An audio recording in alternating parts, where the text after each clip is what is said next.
The following Compass presentation by Kent Hovind is entitled 100 Reasons Why Evolution is Stupid. Amen. It's an honor to be here tonight. My name is Kent Hovind. I was a high school science teacher for 15 years. Now for 12 years I've been an evangelist, and I travel around and speak on creation, evolution, and dinosaurs. And it's an honor to be here in Coeur d'Alene, Idaho. My first time to preach in your city. How many have been to one of my seminars before or have seen one of the tapes before? Oh, quite a few, okay. How many have not? And how many do not understand the question so far? Okay, that's what I thought. Well, great, it's an honor to be here. I tell folks right up front before I get started too far, because I don't want anybody sneaking up on me, I believe the Bible is the infallible, inspired, inerrant Word of the living God. I believe it from cover to cover. I even believe the cover on mine. It says Kent Hovind. I believe that. And what I try to do in my seminars, I have three distinct goals. Number one, I want to strengthen your faith in the Word of God. Number two, if you're not saved, I'm going to try to get you saved. I'm after you. I'll tell you right now, I'm after you. Okay. Number three, if you're saved and you're not doing much for the Lord, then I'm going to try to make you uncomfortable. Everybody ought to find something to do for the Lord, okay? The worst of you could serve as bad examples, if nothing else. But you can all find something to do for the Lord. All right, this is not my wife. This is just a picture of her. We live in Pensacola, Florida. I've been there 12 years. We have 3 kids, one of each. My kids are, at this time, 21, 22, 23, a year and 2 weeks apart. We call that family planning where I come from. Got the 2 boys married off now, and as soon as I find someone to take over payments on my daughter, I'm going to be home free. So that's the plan. One of my hobbies for many years, I have been collecting science books. I like science. And you can ask any of my kids or ask my wife, when I get bored, which isn't too often around our place, I just read science books. I like science. Taught it for 15 years. Even though I'm not teaching it anymore, I still like to study. It's so many neat things to learn. And there's an awful lot of good science in these books. But folks, there are some lies in our science books. I'm not against science. I'm not against schools. I'm not against teachers. My brother's in his 34th year teaching public school. My mom retired from teaching public school. There's an awful lot of good, godly teachers in the system. But there's some poison in these books. We're going to cover some of that tonight. Richard Dawkins, who hates creationists, said, "It is absolutely safe to say that if you meet someone who claims not to believe in evolution, that person is ignorant, stupid, or insane, or wicked." Well, Richard, I'll send you a copy of this tape, because I'm going to show you 100 reasons why evolution is so stupid. We need to define a few terms, okay? According to the dictionary, stupid means lacking normal intelligence, foolish, silly, a stupid idea, dull and boring. I think evolution is stupid. Now, my mommy used to get mad at me when I used that word, so it's a little hard for me, but Bill said, "Brother Hovind, I want you to preach on 100 reasons why evolution is stupid." Okay, Bill, well, you asked for it, so here goes, all right? Let's define some other terms now. The word evolution has at least 6 different meanings, and I've done 58 debates now, and if you're going to get into a debate on evolution with anybody, you better first define what you're talking about, because this is a very slippery term, okay? First, we have cosmic evolution. That would be the Big Bang. There is no evidence whatsoever for that. We'll get into that in just a moment. Then we'd have to have chemical evolution. See, the Big Bang supposedly made hydrogen.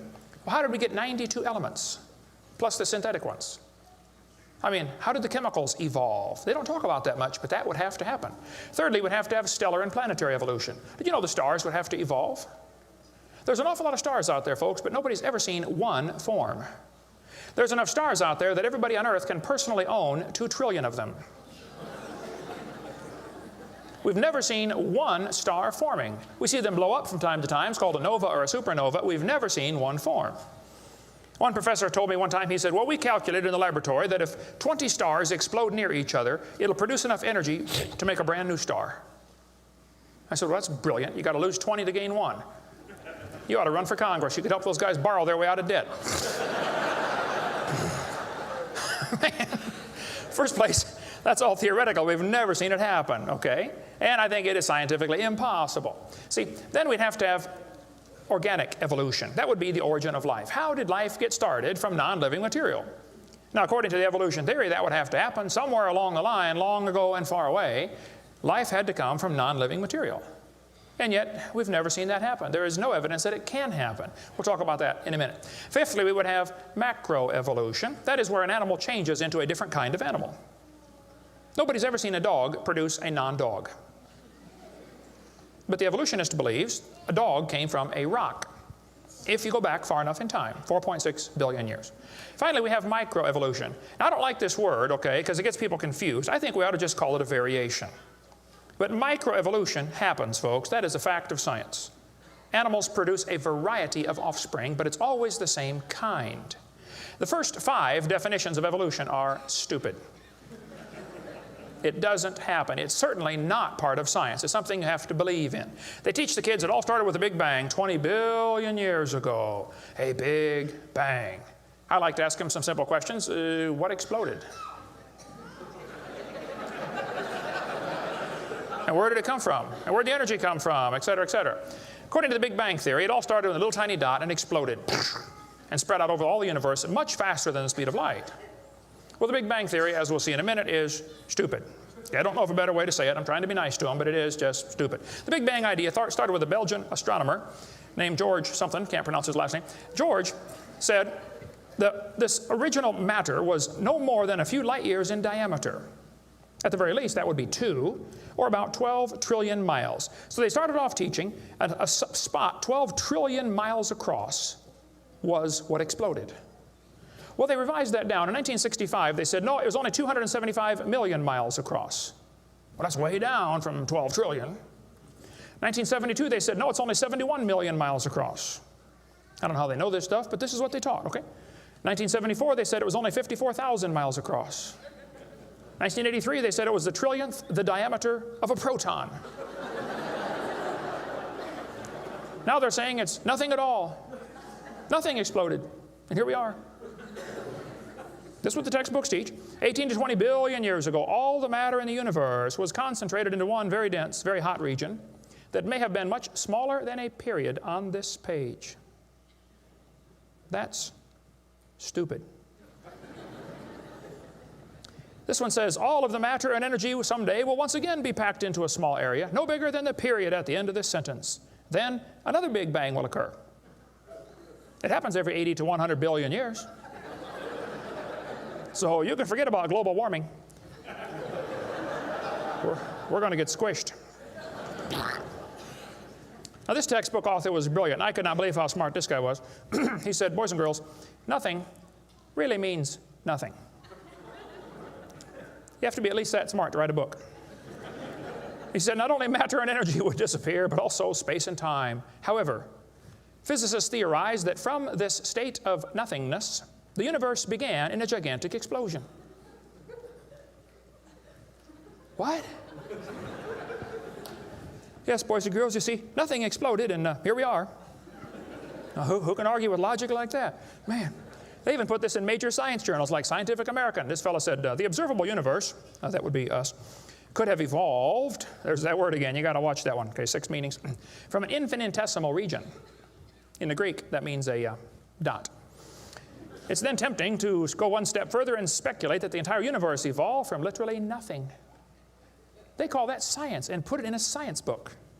I would call that stupid and put it in the garbage. This is what the books teach. I collect them. I've got hundreds and hundreds of these books from countries all over the world, clear back from 1890s up until 2001 textbooks. They're teaching this kind of stuff, folks. This one says, all the matter in the universe was drawn into this little tiny dot, and it spun faster and faster. This is what they teach the kids. Some kids doing this for homework tonight, right? It spun faster and faster. One day, it exploded. Big bang. I was talking to a professor from Berkeley one time. I was sitting on the airplane next to a professor from Berkeley University. I don't know if you folks here in Idaho ever heard of Berkeley or not.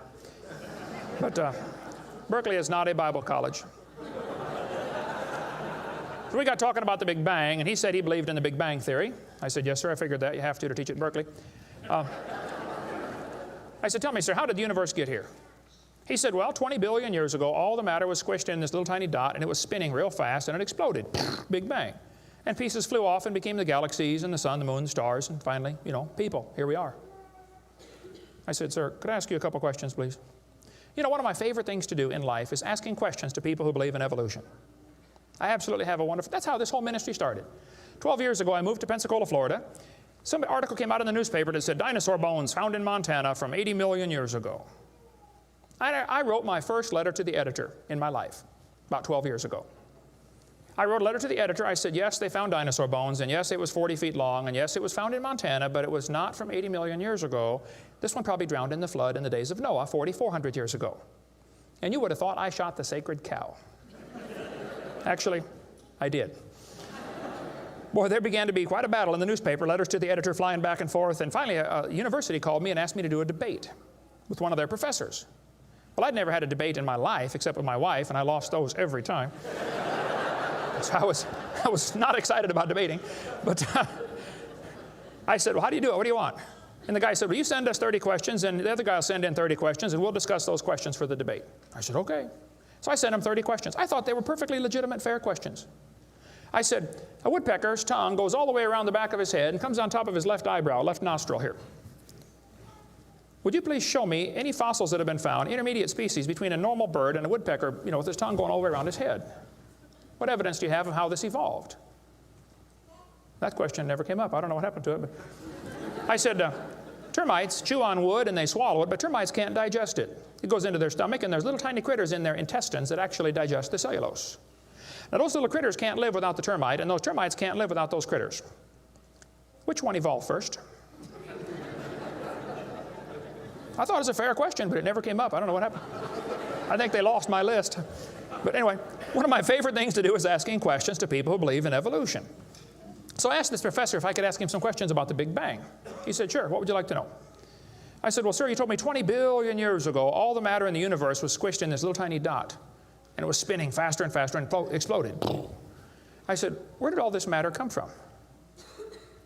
He said, well, we don't know that for sure. I said, okay, now, sir, hold it. If I told you that I believe about 6,000 years ago God created the heaven and the earth, like the Bible teaches, you're going to say, and where did God come from? And I don't know. But you said 20 billion years ago there was a Big Bang, and you don't know where the dirt came from. So basically, I believe in the beginning God, and you believe in the beginning dirt. Don't tell me my theory is religious and yours is science. Oh, no, sir, they're both religious. The news media tries to make it look like it is religion versus science. I did a debate in El Paso, Texas here recently, and the news media wrote an article. They said, religious and scientific leaders debate evolution. What is the unspoken message in that title? What are they trying to imply? Can you catch that? They're trying to imply that evolution is part of science, aren't they? No, evolution is a religion. Actually, both creation and evolution are inherently religious. These two timelines is the same information right here. I'll be referring to that throughout the seminar here. I cover this thing all the time. The Bible teaches about 6,000 years ago, God made everything. 4,400 years ago, there was a big flood that destroyed everything. 2,000 years ago, Jesus came. Here we are today, waiting for the Lord to come back in about 5 minutes. This is the Bible view of history. On this chart, 1 inch is 150 years. That's a long time. The 20 billion year chart on the bottom is a very different scale. But see, both views, creation and evolution, are inherently religious. You have to believe in creation or believe in evolution. The difference between the two, though, is very simple. The evolution religion is tax-supported. That's the difference. By the way, if I was to make that bottom chart the same scale as the top chart, the bottom chart actually needs to be 2,100 miles long. That's from Pensacola to Portland, Oregon. I don't want to carry a chart that big, so I made a new scale for the other one, okay? If they want to believe it happened long ago and far away, they're welcome to believe that, but that's not science. Evolution is a religious worldview, and I think it is stupid. So I asked the professor, where did the matter come from? He said, I don't know. I said, well, sir, would you please tell me where the laws came from? The universe is run by laws, gravity, centrifugal force, inertia. Who gave the laws? He said, we don't know that either. I said, sir, could you tell me where the energy came from? You know, it takes energy to make a big bang. Who bought the gas to run this machine anyway? He said, we don't know that either. I said, sir, could I ask you another question? He said, sure. What else would you like to know? What else? What do you mean else? You haven't told me nothing yet. I said, does Berkeley have a merry-go-round? How many of you know what a merry-go-round is? You go round and round until you puke, okay? He said, no, we don't have a merry-go-round at Berkeley. I said, you ought to get one. You could learn some good science on a merry-go-round. If you put some fourth graders on a merry-go-round, are there any fourth graders in here tonight? Who's in fourth grade? All right, I like fourth graders. I spent the best 5 years of my life in the fourth grade. That's before they diagnosed ADD.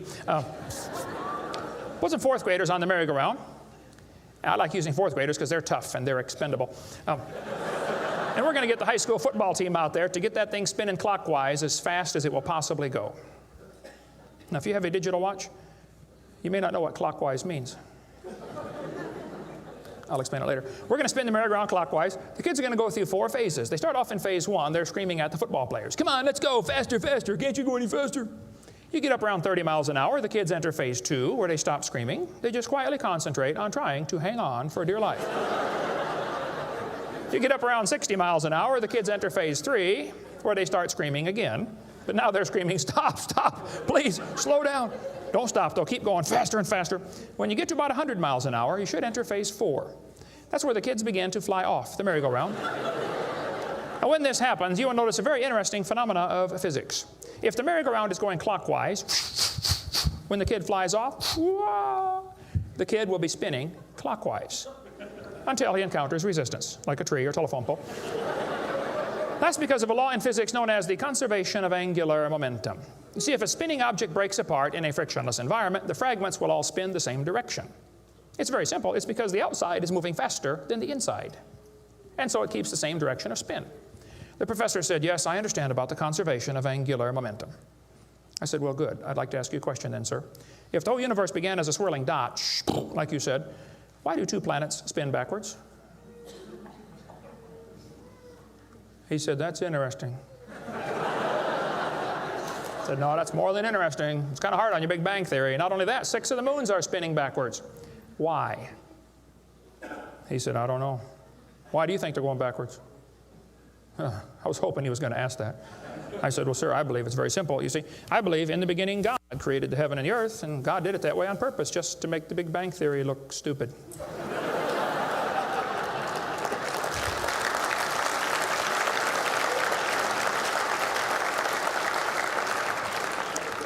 I do believe in the Big Bang, folks. I really do. The Bible teaches the Big Bang. 2 Peter 3:10. It says, the heavens shall pass away with a great noise. In the original Greek, that's a Big Bang. So there's going to be a Big Bang. It just didn't happen yet, that's all. So kids, if you go to school and some professor says, do you believe in the Big Bang? You should say, yes, I do, and you better get saved and get ready for it. The Big Bang is coming soon to a city near you. By the way, if the Big Bang Theory were true, the matter would be evenly distributed. But it's not. It's lumpy. They're called galaxies. And in zillions of miles and nothing called voids. And to try to salvage the dumb Big Bang Theory, they've got all these wild theories of why isn't the matter evenly distributed? They'll say, well, maybe there's black holes, or maybe there's antimatter. They got all this stuff. It's all trying to rescue this crazy Big Bang Theory. And it's a dud, folks. It didn't happen. There are zillions of stars out there. I mean, lots and lots of stars. And we haven't even seen them all. If star births, they ought to at least equal star deaths, and they don't. We see a star blow up about every 30 years. It's called a nova or a supernova. Well, then how come there are only 300 dead stars out there that we can see, supernovas? That's only a few thousand years worth, isn't it? There ought to be trillions of them, if evolution were true. This fellow said, I have a little hesitation in saying that a sickly pall now hangs over the Big Bang Theory. Yep. I think it is stupid.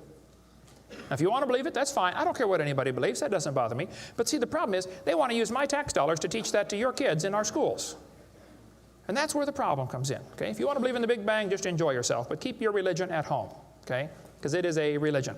Then they tell the kids the earth formed from a hot molten mass 4.6 billion years ago. This is part of the theory, and it's in all the textbooks.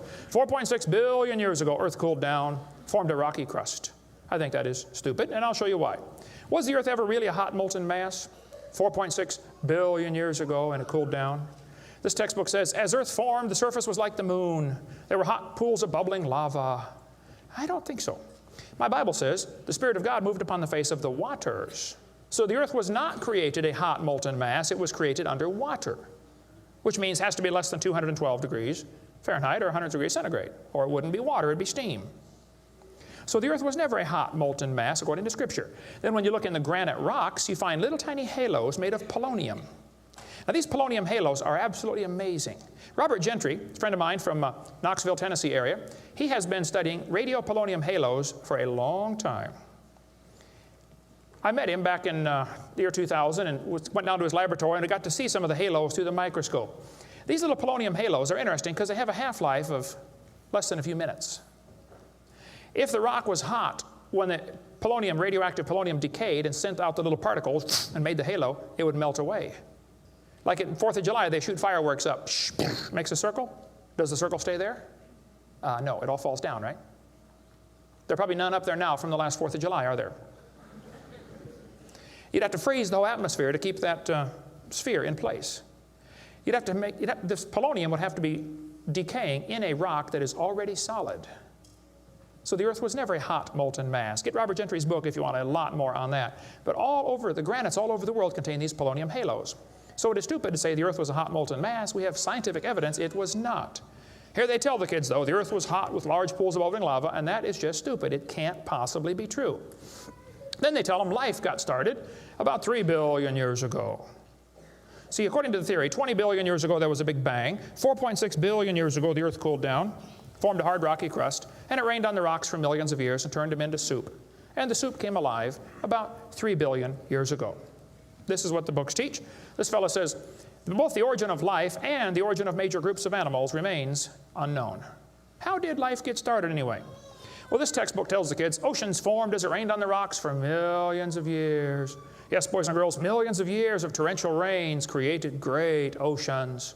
And swirling in the waters of the oceans is a bubbling broth of complex chemicals. Progress from a complex chemical soup to a living organism is very slow. Well, I guess it is. It's totally stopped. Doesn't even happen. That's how slow it is. This one says, the first self-replicating systems must have emerged in this organic soup. Was your great-great-great-great-great-great-great-great-great-great-great-grandpa soup? I think that's stupid, okay? Now, if they want to believe it, that's fine. I don't care what they believe, but don't call it science. What happened back in the 1950s, a guy named Miller and Urey wanted to know how the Earth and solar system had come to be. So they tell the kids he took a mixture of Earth's primitive atmosphere. We'll talk about that in a minute. He never proved how life originated, but he did add evidence to the theory that life could have started by itself. Well, is that true? Now, did he really do that? Well, let's just study the facts here. This textbook tells the kids many important events occurred during the Archean era, the most important of which was the evolution of life. Progress from complex molecules to even the simplest living organism was a very long process. Long ago and far away. Fairy tale kids coming up. First living cells emerged 4 billion to 3.8 billion years ago. I like that word, emerged. They use it all the time, like that explains how it happened, you know, it just emerged. There is no record of the event, they tell the kids. Look, kid, we know what happened and you're going to be tested on this, but there's no proof. Oh, okay, it's not science. First living self-replicating systems must have emerged in this soup. I don't think so. Here's what students are taught in school. This picture of the different glass tubes and flasks and pipes going around, they tell them this is how they made life in the laboratory. He said he studied the chemical reactions of gases that existed in Earth's primitive atmosphere. Ooh, now this is important, okay? Notice up in the upper right-hand corner, he had methane, ammonia, water vapor, and hydrogen, no oxygen. He circulated these gases through these tubes through a spark, supposed to represent lightning. And sure enough, it produced a red goo at the bottom of the flask and had some amino acids in it. They didn't come close to getting life, though. Miller excluded oxygen in a reducing atmosphere because life could not evolve with oxygen. Anything that got together would oxidize. Cut a banana open, lay it on the table, it'll turn brown, it'll oxidize, okay? So will an apple, so will anything alive. It'll oxidize. So that's why he didn't have any oxygen in the experiment. One of his gases was ammonia. Well, this creates a real serious problem because ammonia is destroyed by UV light. And UV light must be blocked by ozone, which is made from oxygen. I got a problem here. This textbook says several billion years ago, Earth's atmosphere had no free oxygen. Well, that's just simply not true. Ozone is made from oxygen and it blocks UV light, and ammonia, one of the gases needed for the experiment, is destroyed by UV light. So life cannot evolve without oxygen. But also life cannot evolve with oxygen. Well, I got a solution for that one. It didn't evolve. And by the way, the Earth has always had oxygen, even more than it does today, okay? Air bubbles are often found trapped in amber, like the movie Jurassic Park, you know, where they drilled in and got the mosquito blood. These air bubbles, though, have 50% more oxygen than we do right now. But this textbook says the mixture at the bottom of the flask was rich in amino acids. Oh, come on, that is stupid. It was not rich in amino acids. Let's tell the kids what they really found, okay? He filtered out the product. As this gas went through the tubes, he sparked it, produced this goo at the bottom, and he drew the goo off because if it went through again, it would be destroyed by the spark. Now, in real life, you're not going to get a section of the ocean protected. They say this just happened by chance in the ocean. You can't filter out the product then. Secondly, what he made was 85% tar, 13% carboxylic acid, 2% amino acids. So 98% of his mixture was poisonous to life. I would not call that a success. And there are 20 different amino acids, sort of like 26 letters in the alphabet. There are 20 amino acids. Those amino acids go together to make proteins, like letters go together to make sentences. Mostly he made just 2 of these amino acids. And they bond with the tar and the acid very quickly, more readily than with each other. It was a failure as an experiment. Amino acids are like letters of the alphabet, sort of like building blocks. You have to have a bunch of amino acids to make a protein. Then you have to have a bunch of proteins to make a cell. And you got to have a bunch of cells to make an organism. And one cell is more complex than a space shuttle. And all he got was a couple of the amino acids. That's like me dropping toothpicks, and I happen to make a few letters of the alphabet. That's possible, isn't it? Toothpicks could fall in the shape of a T, or an H, or an I, or an E. That's possible. But if I'm able to drop toothpicks and produce a few letters of the alphabet, should I therefore conclude that nobody wrote Webster's dictionary? The difference between making a letter with toothpicks and making Webster's dictionary is about like making an amino acid and making a living cell. He didn't come close to making life. He made the equivalent of a few letters, and he actually needed to make huge books. And half of his letters were backwards, left-handed. This creates a real problem since the simplest proteins, the smallest proteins, have 70 to 100 amino acids, all of them left-handed. This really compounds his problem. RNA and DNA are all right-handed molecules, and they are unbelievably complex. And hundreds of these amino acids must combine to make a protein, and this has to be in a precise order. And they unbond in water much faster than they bond, and last time I checked, the oceans are completely full of water. So Brownian motion is going to drive them away from each other, not together. It just isn't going to work. He did not make life in the laboratory. But they tell the kids, he showed how life could have started by itself. Oh, that is just a stupid, okay? That's a lie. He did not show anything of the kind. And every experiment since then has made the problem worse. They're finding more and more things that just couldn't happen. Don't call that science. But they tell the kids, you know, 3 billion years ago, life appeared on Earth. Asked me to speak at this college in Boston one time. This preacher called all the colleges and universities around Boston and said, would you like to have Kent Hovind come speak at your college? Finally, one professor said, yes, he can come speak at our school if our professors can ask him any questions they want, because we want to show our students how dumb these creationists really are. So the preacher called me and said, Brother Hovind, would you like to speak at this college and let them make fun of you for a couple hours? I said, I would be honored. So I showed up. There were 6 professors and all their students. You know, I felt like Daniel in the lion's den.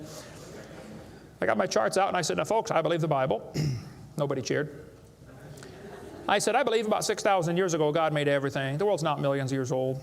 4.6 billion years ago, there was a big flood. I'm sorry, 4,400 years ago, there was a big flood, not 4.6. And 2,000 years ago, Jesus came, and I gave them the basic Bible story, okay? Then I told them what they believe. Because most of them don't know what they believe. You have to tell them. You guys believe 20 billion years ago there was a big bang where nothing exploded and produced everything. 4.6 billion years ago the earth cooled down, made a hard rocky crust. It rained on the rocks for millions of years, turned them into soup, and the soup came alive 3 billion years ago. And this early life form found somebody to marry. Boy, now that's a good trick. And something to eat, of course, and slowly evolved into everything we see today. One professor was getting kind of upset about this time. I seem to do that to them. He said, Mr. Hovind, there are hundreds of varieties of dogs in the world. I said, yes, sir, you're right about that. He said, you mean to tell me that you believe all these dogs came from 2 dogs off of Noah's Ark? You expect me to believe that? Ha, ha, ha. I said, sir, would you look at what you're teaching your students? You're teaching your students that all the dogs in the world came from a rock.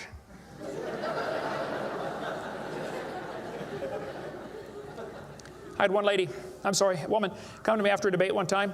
She was steaming down the aisle. Boy, she was mad. Oh, I could tell I'm in trouble now. I stood there quivering in my boots, you know. She walked up and she said, tonight you said we believe we come from a rock. We do not believe that. I said, well, ma'am, calm down just for a minute. I said, do you believe in evolution? She said, yes, I do. I'm a professor here at the university. I said, well, would you please tell me then where we came from? She said, we came from a macromolecule. I said, where did that come from? She said, from the oceans, from the prebiotic soup. I said, where did that come from? She said, well, it rained on the rocks for millions of years. And you could see it was slowly dawning on her. I do believe I come from a rock, don't I? Yes, ma'am, you do. You ought to be proud of it. Hey, don't step on Grandpa, whatever you do. Look, that's stupid, okay? There's no kind way to say it. There's a great book dealing with some of the flaws in the Miller experiment. If you want more on that for your kids to study out there on the table, get the book Icons of Evolution. Then they tell the kids that these plants and animals, not only did life evolve from non-living material, then this life had to learn to reproduce itself. Why would any organism want to reproduce more of its own kind when that's only going to increase competition for the food supply? Why didn't they instead evolve the ability to live forever and be happy? Huh? You ever think about that? I was in a debate one time, and we had question and answer time at the end. The student stood up and he said to the evolutionist, he said, sir, how did male and female evolve? The professor got up and he said, well, that is a giant mother may I step in the evolution story. A mother may I step? This is science. Wow. Well, so according to them, you know, for the next few billion years or hundreds of millions of years, you know, life learned to produce something other than its own kind. Of course, today everything only produces its own kind, but they say long ago and far away, they were able to do something different. Textbooks will say we started like a bacteria and slowly evolved to a human. I think that's stupid, but if you want to believe that, that's perfectly fine. Those trees of life that they put in the textbooks for your kids are a bunch of nonsense. And even evolutionists will admit that. Stephen Jay Gould, the Marxist professor at Harvard University, he says that evolutionary trees that adorn our textbooks are not the evidence of fossils. It's only inference. We infer, we imply, we hope it happened this way. This textbook says, all the many forms of life on Earth today are descended from a common ancestor. What? You mean the birds and the bananas have a common ancestor? Isn't that what he says? Found in a population of primitive unicellular organisms. Well, in the first place, there's no such thing as a primitive unicellular organism, okay? One single cell is more complex than a space shuttle. There's no such thing as a primitive single-celled organism. We talk about that on video number 4 of our series. But he says, all the forms of life are descended from a common ancestor found in a population of primitive unicellular organisms. What were those first cells like? How do we know? What events led up to their formation? No traces of those events remain. Did you catch that? Hey kid, we know what happened, but there's no proof. Primitive, huh? This one says, the humans, mammals, birds, crocodiles, all had a common ancestor. Well, anything inside that circle is religious speculation. It is stupid. Reptiles produce reptiles, dogs produce dogs, people produce people, and there's never been an exception to that. Darwin said, though, if my theory be true, here's his book right here. You can look on page 211. He said, if my theory be true, numberless intermediate varieties must assuredly have existed. Boy, you're right about that, Charlie. I mean, to change from a rock to a dog would take a few changes. David Ropp, who believes in evolution very strongly, says, in the years after Darwin, his advocates hoped to find predictable progressions. In general, these have not been found, yet the optimism has died hard, and some pure fantasy has crept into textbooks. Oh, you're kidding. Fantasy in our textbooks? Oh, yep. They tell the kids they have evidence of evolution from fossils. I don't think so. That is stupid, okay? If you find a fossil in the dirt, all you know is it died. You don't know that it had any kids, do you? And you sure don't know that it had different kids. I mean, think about it. You're in a court of law. You bring in a bone to the judge. Judge, I found this bone in the dirt. This is the ancestor of all the humans today. They would laugh at you. You don't know that that's the ancestor of anybody, do you? And why on earth would you think a bone in the dirt can do something animals today cannot do? Animals today can only produce the same kind, right? Dogs produce dogs, folks. Luther Sunderland asked all the major evolutionists, he said, where is the evidence for evolution? They all said, well, somebody else has it. We don't have it over here. So he wrote a letter to Colin Patterson. He's the director of the British Museum of Natural History. They've got the largest fossil collection in the world. He said, Mr. Patterson, I read your book on evolution. I noticed you didn't show us the missing links. Why didn't you show us the missing links? Patterson wrote back and said, I fully agree with your comments on the lack of evolutionary transitions in my book. If I knew of any, fossil or living, I would certainly have included them. I will lay it on the line, there is not one such fossil. There are no missing links, folks. The whole chain is missing. Even Stephen Gould admitted the absence of fossil evidence for intermediary stages is a persistent and nagging problem for evolution. We got the theory, we know it's true, now we just need the evidence. That's the way they think about it. Richard Goldschmidt said, maybe the first bird hatched from a reptile egg. Well, Richard, I'm sorry. I don't mean to be disrespectful, but that's stupid. See, what's happened, these guys have looked for missing links in the fossil record. They can't find any, and so they say, well, maybe evolution happened so fast it wasn't preserved. Maybe a reptile laid an egg and a bird hatched out.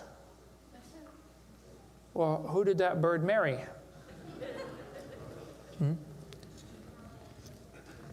There's only about a zillion differences between a reptile and a bird. We'll get into that later sometime if we get time.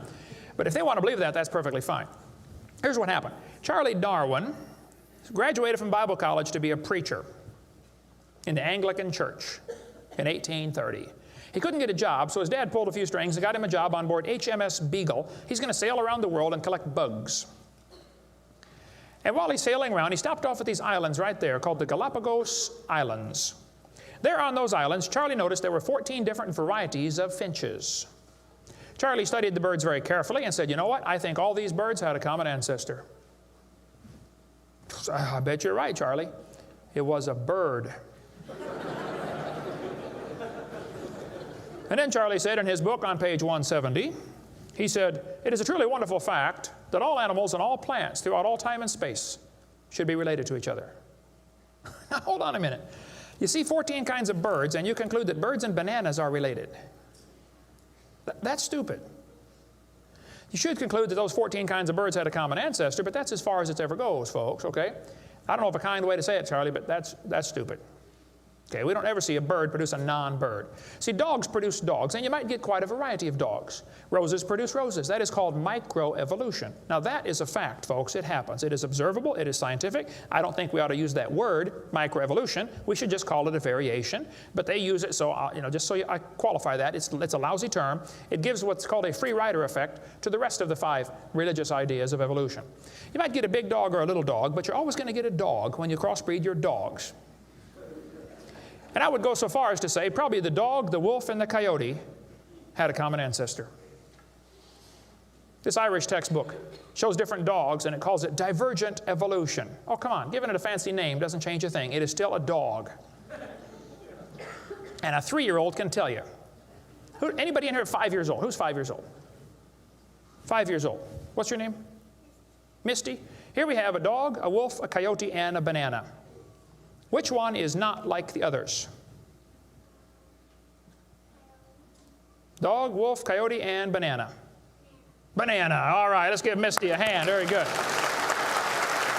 The other ones. Some of these college professors can't tell. Look, there's a variety of dogs, folks, and they probably had a common ancestor. It was a dog, okay? It's just a dog. See, variations happen within the dog kind. You get a big dog or a little dog, but there are limits to these variations. Haven't the farmers been trying to breed for bigger pigs for a long time? They try to get the biggest pig they can, don't they? Do you think they'll ever get a pig as big as Texas? I bet there's a limit in there somewhere, isn't there? Roaches become resistant to pesticides after a while. Do you think they'll ever become resistant to a sledgehammer? I bet there's a limit. Yeah, okay. They still produce the same kind of plant or animal. That's not evolution. That's just a variation of the same kind, okay? And the information for that variety was already present in the gene pool. No new information is ever added. The dogs or the pigs don't learn to fly or become pink. Okay, there's no new information added, just scrambled information. And the gene pool of the new variety is now more limited than before. Somebody spent years crossbreeding dogs to develop a Chihuahua.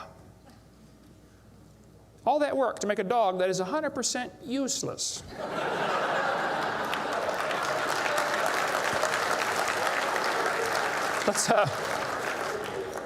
Let's turn all the Chihuahuas in the world loose back into the woods. How long would they last? They'd run up to the wolf. Yep, yep, yep, yep, yep. Crunch. Go ahead, make my day. A useless dog. Genetic information was lost when you got your variation. It wasn't added. You might have selected a certain slice of the gene pool with small dog, quick characteristics, but you didn't add anything. You selected something from the population. I come from Illinois, corn country. There are so many kinds of corn up there, they have to number them. You'll be driving down the highway, you'll see BX65, don't mix it up with XL29, something will blow up. But I'll tell you what, folks, you can crossbreed your corn from now till the cows come home, and you always get corn. You will never get a hamster or a tomato or a whale to grow on that corn stalk, okay? It won't happen. There's a variety of cows, and they probably had a common ancestor. It was a cow. Variety of horses, no question. Probably the zebra and the horse had a common ancestor. But the kids are going to be taught in school tomorrow in your town that the horse used to have 4 toes. Well, there's some things they don't tell the kids about this Eohippus to Equus series, which has been proven wrong 50 years ago, but still is in your textbooks right here in this town. They don't tell them the original so-called horse is the size of a fox. It was a meat eater and had 18 pairs of ribs. The next one had 15 pairs of ribs. A couple of trips through the buzzsaw did that. And then it miraculously grew back 19 pairs of ribs as it evolved, and then back to 18. They also don't tell them the whole thing's been proven wrong a long time ago.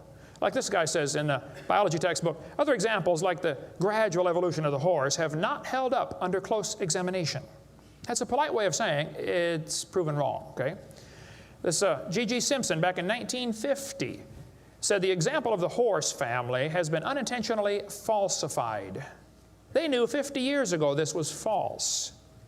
Why did they keep that in your textbooks? This whole thing was made up by Othniel C. Marsh in 1874. He picked animals from all over the world and put them in order the way he thought it might have happened. They were never found in that order. Modern horses are found in the same layers as the so-called ancient Equus or Eohippus horse. They're found in the same layer. So it can't be the ancestor, that's for sure. The ancient horse is nothing but a Hyracotherium, which is still alive today. By the way, the ribs, the toes, the teeth are very different in these animals. In South America, the fossils go exactly backwards. Instead of 3-toed to 1-toed, it goes 1-toed to 3-toed in the fossil order. They won't talk about that much, but you check it out. That's a fact, folks. They're never found in the order presented in the textbooks. 3-toed and 1-toed gray side by side. Plenty of information on the internet about that. Tulsa Zoo finally took out their display because so many folks complain, why do you have this horse evolution display in the zoo? It's been proven wrong 50 years ago. Take it out. And you folks ought to get together with your school board and say, look, on page whatever it is, 952 of our textbook, it says the horse evolved from a 4-toed ancestor. Let's cut this page out. If you had a page in your textbook teaching the kids the earth was flat, would it be okay to demand that that page be removed? You don't have to buy a whole new book. Just cut the page out. It won't cost the school anything. How many of you would volunteer to help cut the pages out and bring your own scissors? See? It won't cost them a dime. And you send me your book and I'll show you which pages need to be taken out. I've read hundreds of them. I can find them like that. Free of charge. I'll donate my time. Peabody Museum still has the horse evolution on display. As I stood there, I've been there many times. It makes my blood boil every time I walk in that place. I'm standing there looking at this lie proven wrong 50 years ago while hundreds of kids come through in school groups. The kids are never told, well, this has been proven wrong, boys and girls.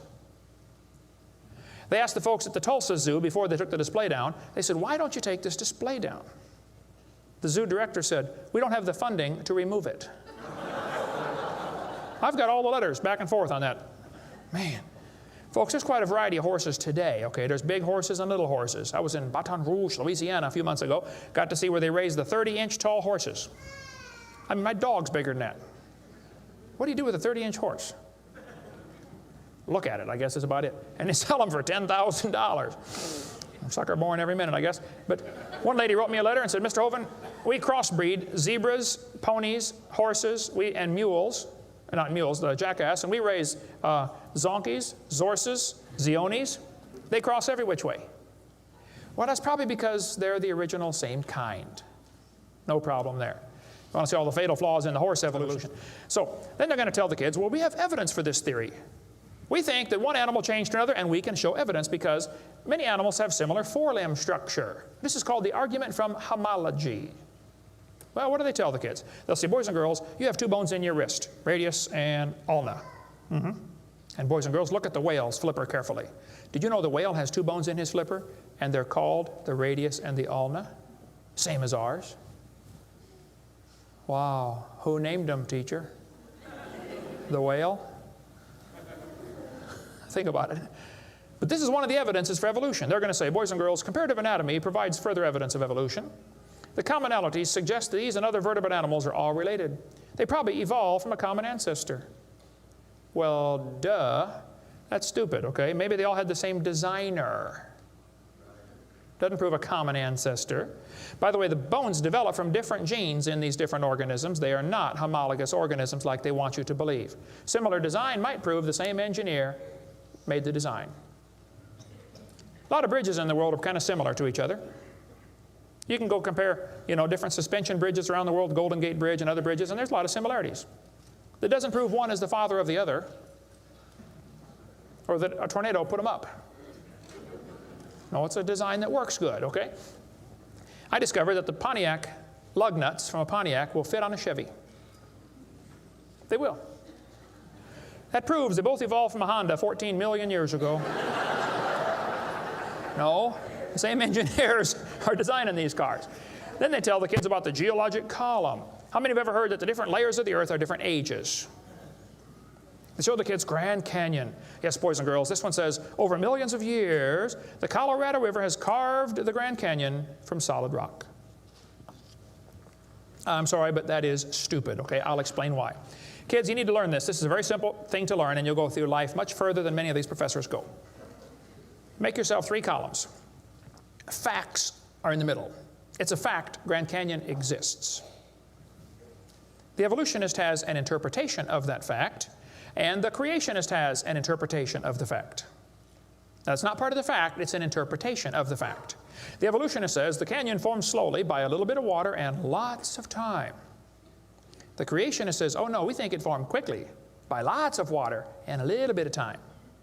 It's a fact the earth has sedimentary layers. That's not a question. How did they get there? Well, the evolutionist says these layers formed slowly over millions of years. The creationist says, no, these layers are all from the flood in the days of Noah.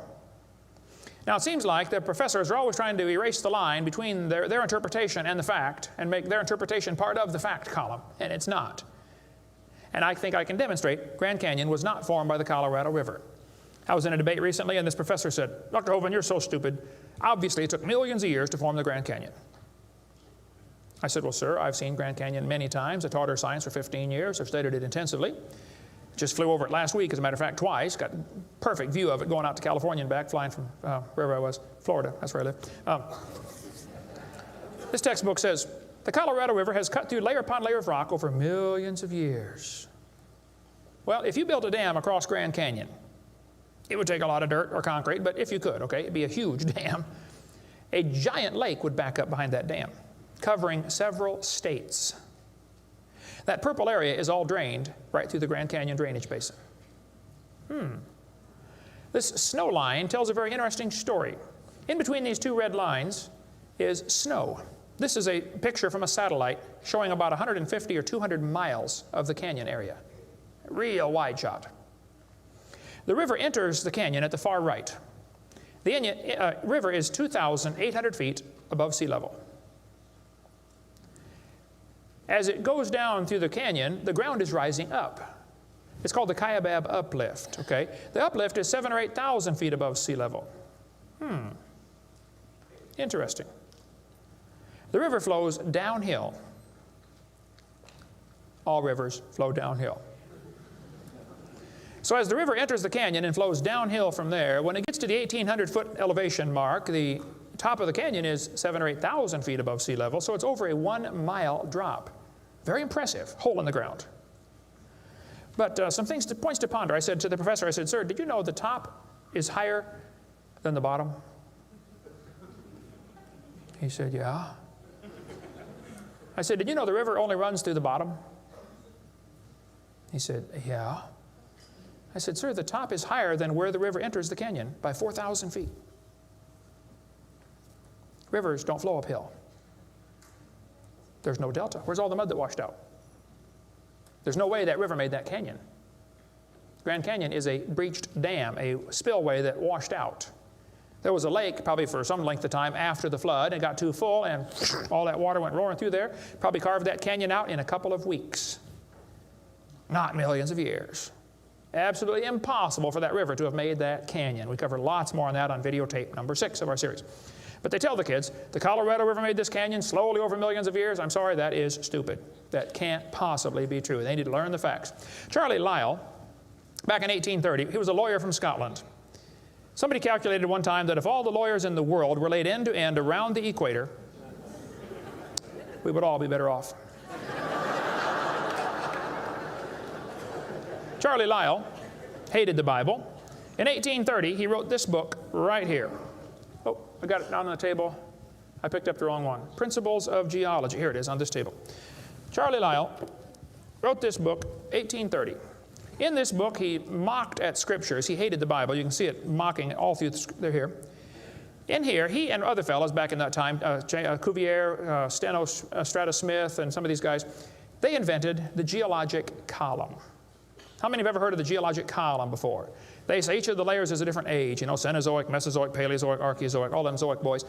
And they gave each layer of rock a name, like maybe you saw the movie Jurassic Park, and an age, and an index fossil. This was done in 1830, way before there ever was a carbon dating or potassium argon dating or lead-208, lead-206, uranium-235, uranium-238. Didn't exist, folks. The dating text didn't exist. They just made up these numbers out of the clear blue sky. The geologic column is the Bible for the evolutionist. It can only be found one place in the world, the textbooks. There is no geologic column, and they know it. This fellow says, if there were a column of sediments, unfortunately, no such column exists. The geologic column is a hoax. Does not exist. It is stupid. Those layers cannot be different ages. If the geologic column were all in one place, it would be 100 miles thick. Didn't happen. By the way, if the geologic column were true, if you look at the side of Grand Canyon and see all these thousands of layers, why are there no erosion marks between the layers? Don't you think if one layer sat there for 10 million years waiting for the next one, it would rain once or twice? No erosion marks between the layers. Interesting. Oh, something to consider anyway. Those layers are all deposited very rapidly, and I think we can demonstrate that scientifically. If you take a jar of dirt, put some water in it, and shake it up, and set it down, it'll settle into layers for you automatically. It just takes a few minutes. It's called hydrologic sorting. The gravels go to the bottom, and then the sands and the silts and the clays. It'll sort just like that, folks. Go home and do it with a jar. You'll see what I'm talking about. Years ago, I was preaching in Union Center, South Dakota. Union Center is right there. It's not even on the map. There are 40 people in the whole town. 38 of them came to church. I don't know where the other 2 were. But they showed up later, I guess. But the preacher said, hey, Brother Hovind, let's go down to Rapid City, South Dakota. They've got a museum down there with a bunch of dinosaur bones. I said, all right, I like dinosaurs, let's go. So we all drove down to the museum. The guide met us at the door. He said, would you like me to give you a tour? We said, that would be great, sir. The first place we stopped on the tour was the geologic time scale, the big chart. They got it behind glass so the kids can't touch it. You know, this is holy, sacred. And the guide said, now, boys and girls, this layer of rock right here is about 70 million years old. My daughter was 12 at the time. She raised her hand. She said, mister, how do you know that layer is 70 million years old? He said, well, honey, we tell the age of the layers by what kind of fossils we find in them. They're called index fossils. Oh, she said, thank you, sir. We walked around the other side of the dinosaur, and we're standing over here, and the guide said, now, folks, these bones you're looking at are about 100 million years old. My daughter raised her hand again. She said, Mister, how do you know those bones are 100 million years old? He said, honey, that's a good question. We tell the age of the bones by which layer they come from. She said, excuse me, sir, but when we were standing over there, you told me you knew the age of the layers by the bones, and now you're telling me you know the age of the bones by the layers. She said, isn't that circular reasoning? I thought, wow, a chip off the old block. That guide had the strangest look on his face. It was almost as if he were thinking.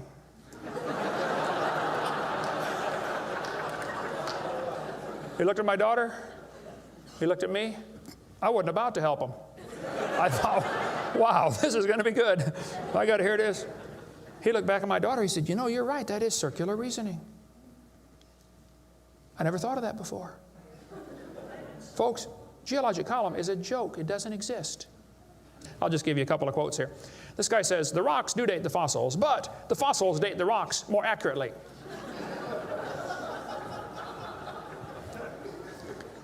Stratigraphy cannot avoid this kind of reasoning if it insists on using only temporal concepts because circularity is inherent. You have to use circular reasoning to get it right. Well, that's stupid. And you don't need to be too bright to figure out that's stupid, okay? This geologic column contains limestone scattered all throughout the geologic column. I like to ask him the question, I say, fellows, you have limestone scattered all through this column.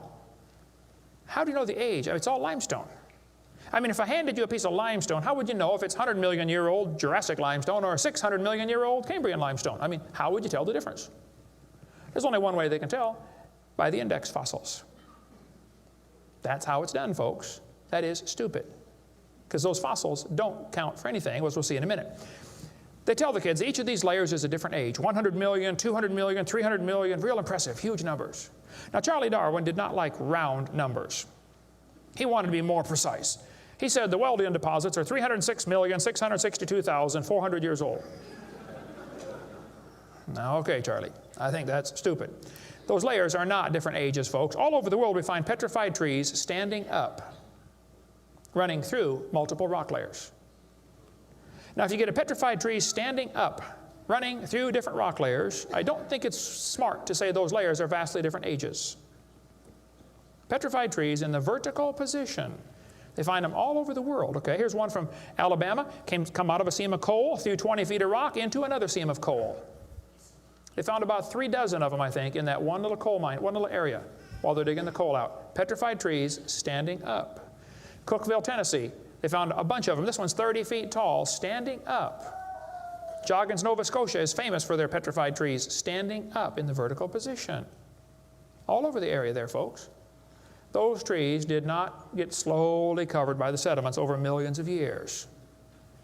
They would rot and fall down. Sometimes the petrified trees are upside down, running through many rock layers.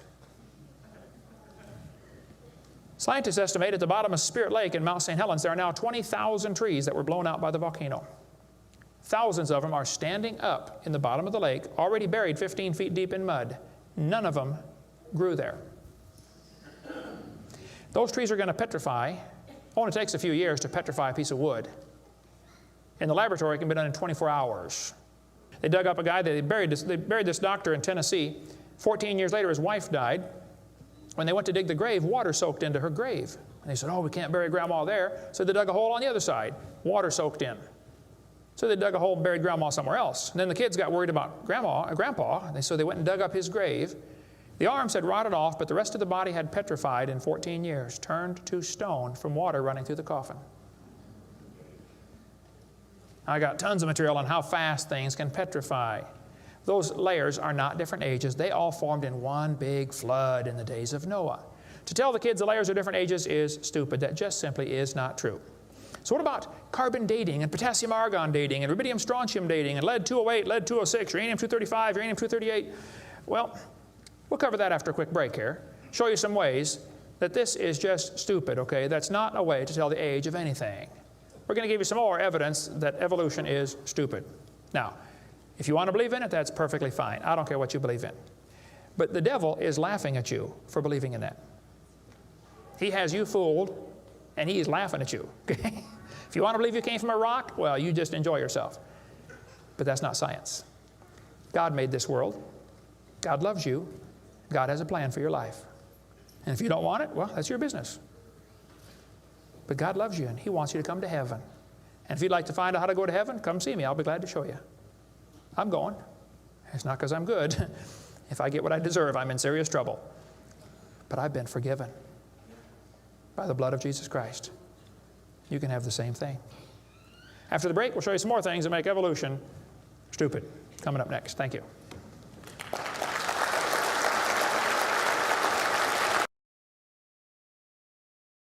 If you'd like information about purchasing this presentation on audio tape, or for a tape catalog of all of the Compass audio or videotapes, call Compass at 1-800-977-2177.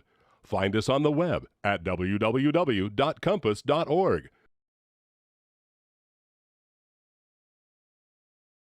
The following Compass presentation by Kent Hovind is entitled 100 Reasons Why Evolution is Stupid. In the early 1950s, actually the late 1940s, they invented carbon dating. We're going to explain a little bit about radiometric dating and how it's supposed to work, and then show you that it does not work, okay? The Earth's atmosphere is about 100 miles thick, and we're also protected by a magnetic field. Radiation from the sun and from the stars, mostly from the sun, goes right through that magnetic field, some of it does, and hits the atmosphere and produces carbon-14. Carbon-14 is radioactive. Normally, carbon is atomic number 6, which gives it atomic weight of 12. But this nitrogen, which is right next door to carbon, gets struck by radiation and it turns it into carbon-14. Now, carbon-14 is unstable. It is radioactive. It's always breaking apart. And you can hear it like with a Geiger counter, you know, click, click, click, click, just like uranium, because it's decaying.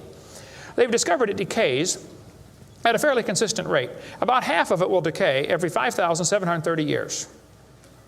Which means if I gave you a pile of carbon-14, 5,730 years later, half of it would turn back to nitrogen. The rest would still be carbon-14. Theoretically, it's a random event, but it could, that's probably how long it would take. During photosynthesis, plants are breathing in carbon dioxide, and this radioactive carbon is mixed in with the regular carbon. The plant doesn't seem to know or care if it's getting radioactive carbon or regular carbon, it just takes it right in. Animals eat the plants and make it part of their body. Probably during your lifetime, you have either eaten plants or you've eaten animals that have eaten plants. How many have done that before? Okay. So you probably have radioactive carbon-14 in you. Now, theoretically, what you have in you should match whatever's in the atmosphere, about the same percentage.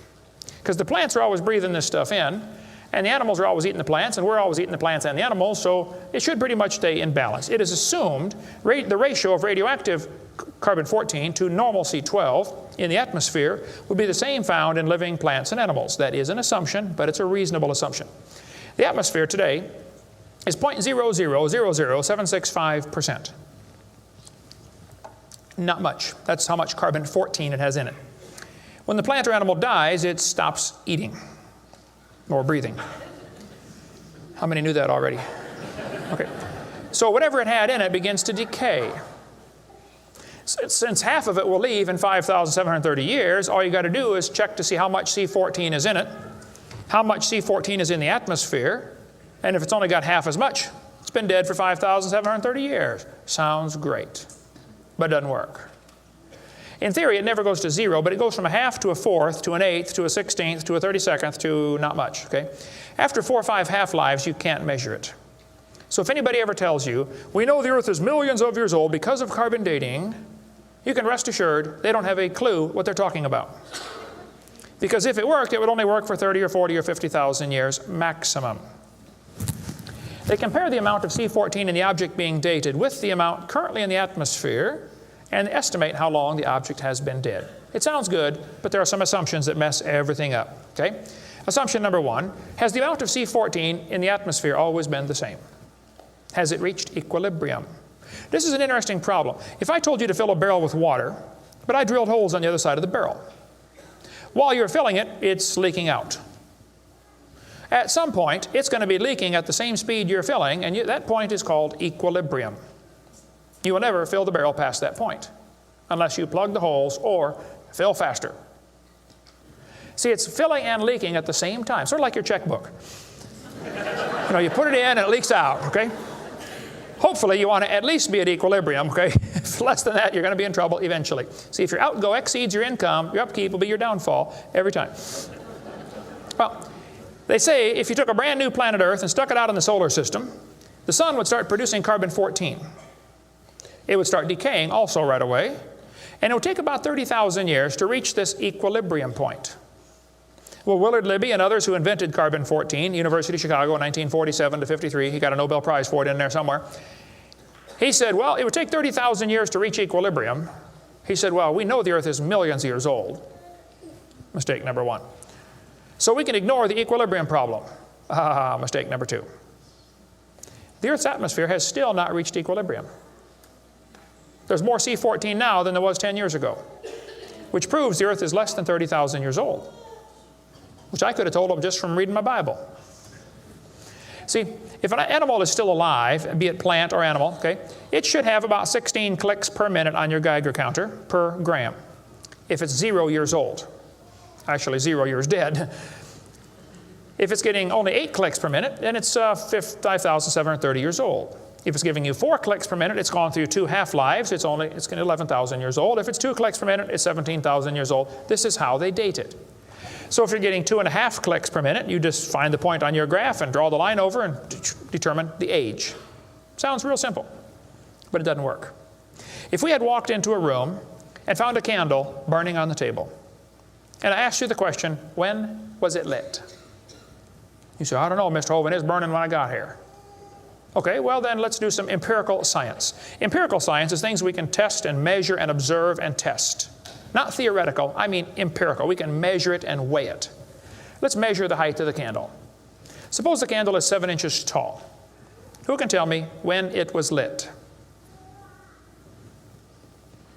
Okay, nobody. Let's do some more empirical science. Let's measure the rate of burn. Suppose we determine it's burning an inch an hour. When was it lit?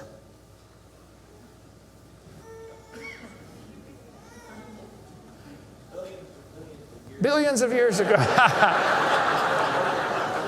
You're going to have a hard time telling me unless you're willing to make some assumptions. How tall was it when it started? Oh, we don't have any idea. Has it always burned at the same rate? Oh, we don't know that either, do we? You find a fossil in the dirt, you can measure how much C14 is in it. Very accurately, by the way. And you can measure how fast it's decaying. That's just like measuring the height of your candle and how fast it's burning. Now, when did that animal die? You don't have a clue. Unless you're willing to assume that the C14 when it was alive is the same as we have today, and assume the rate of decay has always been the same down through history. You can't prove either of those. Living mollusk shells were carbon dated at 2,300 years old. Hello, they're still alive. Freshly killed seal carbon dated 1,300 years old. Shells from living snails carbon dated 27,000 years old. That's stupid. He's still alive, okay? I know snails are slow, but 27,000 years, he'd be dead, okay? One part of a mammoth is 29,000 years old, another part's 44,000. One part of Dima was 40,000 years old, another part was 26,000, and the wood next to it is 9,000. The lower leg of a mammoth is 15,000 years old, the skin is 21,000. 2 mammoths found side by side in Alaska, one is 16,000, one's 22,000. Which number is right? Living penguins carbon dated 8,000 years old. 11 human skeletons, the earliest known human remains in the Western Hemisphere, were dated by accelerator mass spectrometer. All 11 dated about 5,000 radiocarbon years. Lava from a 1801 Hawaiian lava flow was 1.6 million years old. Well, hello is not even 200. Another volcano erupted in Hawaii in 1959. When they dated the lava, it was 8.5 million years old. At least potassium argon dating for that, not carbon. Mount Etna in Sicily, I climbed Mount Etna when I was over there some time ago, erupted in 1972, 350,000 years old. Mount St. Helens built a new lava dome in 1982. They dated it, got numbers from 350,000 to 2.8 million. It's not even 20 years old. Here's what you ought to consider about carbon dating. Samples of known age, it doesn't work. If it's a sample of unknown age, it is assumed to work. That's stupid. In the last 2 years, an absolute date has been obtained for the Gandong beds above the Trinnell beds. It has the very interesting value of 300,000 years, plus or minus 300,000 years. Boy, they nailed that one right on the head, didn't they? See, back in 1770, George Buffon said the Earth is 70,000 years old. 1905, the official age of the Earth was 2 billion. When they went to the moon, they said the Earth and the moon are 3.5 billion years old. 3.5 billion, dated with potassium argon dating. Now they're telling the students it's 4.6 billion years old. Let's see, that means the Earth is getting older at the rate of 21 million years per year. That's 40 years per minute. Aging rapidly, folks. That's stupid, okay? All they do is add more time to make the theory look more reasonable. Long ago and far away. And when you prove it couldn't happen, they say, well, it was longer ago and farther away. Then they're going to tell the students one of the evidences for evolution is embryology. Now, there aren't too many things about this whole theory that make me angrier than this, so I'm going to try to stay calm and cool and collected while we discuss this. Ernst Haeckel, an embryology professor at the University of Jena in Germany, loved evolution theory. When Darwin's book came out, Ernst Haeckel read that book the next year and said, wow, this is a great theory. All we need now is some evidence. 9 years later, they still had no evidence. So Ernst Haeckel decided to help Charlie out. He was an embryology professor, the study of animals before they're born, you know, the different embryos of all these different animals. He made drawings that were fake to make them look alike. The students are taught we have evidence from development. I don't think so. The similarity between early stages in development of many different animals helped convince Darwin that all forms of life shared common ancestors. Actually, Darwin considered this by far the strongest single class of evidence class of facts in favor of his theory. This is stupid, folks. I'll show you. This textbook says, the human embryo growing in the mother has gills like a fish. Those little folds of skin are not gills, okay? Excuse me. Those little wrinkles under your chin when you're growing up later develop into bones in the ear and glands in the throat. They never have anything to do with breathing. I've seen folks that have 5 or 6 chins and they can't breathe through any of them but the top one. Those are not gill slits. Ernst Haeckel, though, said the turning point in his thinking was when he read Darwin's book, 1860. Haeckel took a drawing of a dog and a human embryo and he changed them to make them look exactly alike. His fake drawings looked almost identical. On top are the real drawings, underneath are Haeckel's fake drawings. He lied, folks, intentionally. He made huge charts of his posters of his drawings of these embryos and traveled all over Germany and just about by himself converted the Germans to believing in evolution. Which later led to the obvious question, well, if evolution is true, then maybe one of the races of people has developed farther than the rest. Which, by the way, is a subtitle to Charlie Darwin's book. You can look at it for yourself. The Origin of Species by Means of Natural Selection, or the Preservation of Favored Races in the Struggle for Life. See, Darwin was a racist. On top are Haeckel's fake drawings. Underneath are actual photographs of what he claimed he was drawing a picture of. Now, either he's a lousy artist or he's a liar. Well, it turns out he's a liar. He was convicted of fraud by his own university. Proven to be a fraud. But guess what? Haeckel's fake drawings are still used in textbooks in your state right now. Here's a textbook used at the University of West Florida, in the middle of the Bible Belt. It's only been proven wrong 125 years ago. I know it takes a while to get textbooks up to date, but that ought to be plenty of time. That's stupid. Those are not gill slits on the embryo. Here's an Irish textbook. I was just there a few months ago. It says the embryo has gill slits. That's baloney. This one says the embryo has gills. Glencoe Biology says they have gills. Proven wrong 125 years ago. This biology textbook says the human embryo has gills. Here's this Tim Barra writing his book on the myth of creationism. And he mentions the gills are evidence for evolution. You're only 115 years behind, Tim. Miller's still teaching it 125 years after it was proven wrong. I debated Miller on the radio on a St. Louis radio station one time. There's a college textbook still teaching the kids the embryo has gills. This one says, it shows the kids a 5 to 6 week embryo, but it says by 7 months, The fetus looks from the outside like a tiny normal baby, but it's not. It's not a baby at 7 months. Excuse me? A whole bunch of kids born at 5.5 months survive, 34%. That's stupid to say it's not a baby at 7 months development. Maybe you heard about the woman that had surgery on her baby before it was born. They cut the mother open, cut the uterus open. The 5-month-old baby, 5 months in development, reached out and grabbed the doctor's finger. It's not a baby, huh? If it's not a human being, what kind of being is it? If it's not alive, why is it growing? Why do they keep that in the textbooks? Well, that's the only way to justify abortion. They want you to think it's not a human yet. Just a fish with gills. No, it's a human the instant it's conceived. And abortion is murder. Plain and simple. Then they're going to tell the kids, we've got evidence for evolution because dinosaurs turned to birds. This is stupid. This guy says, dinosaurs are alive as birds.